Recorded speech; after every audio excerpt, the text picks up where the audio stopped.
And this is something that fundamentally drove me crazy when I learned about it.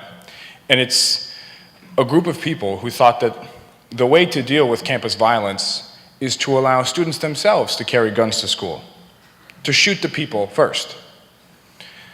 And every single time someone brought this idea up, they used Virginia Tech as the example. If only someone would have been there with a gun, people could have been saved.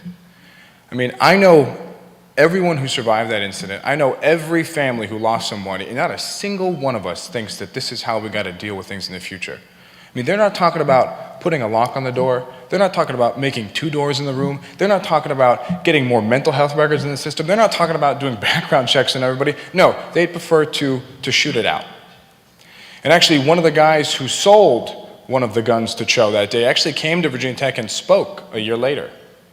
And he said, you never know who might have a gun out there, so you should have a gun out there too to protect yourself.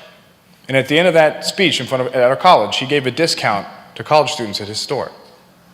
Basically saying, you never know who might be buying a gun from me, so you should buy a gun from me too to protect yourself. I mean, when you have the mentality like that, that goes hand in hand with the business plan of selling more guns, and is not in the efforts of public safety, in the efforts of common sense, and it's something that we have found is outraging parents and students across the country. I mean, this idea passed the legislature in Arizona and got to the governor's desk. And because of an inundation of phone calls, emails, faxes, Governor Jan Brewer, NRA A-rated Republican, voted with the gun lobby her entire life, actually vetoed the bill for the first time in her career.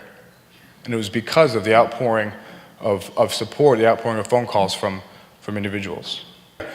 That we will make an impact, we will save a life, and we will make what I experience, what an average of 100,000 Americans experience every single year, a little less likely to happen to somebody else.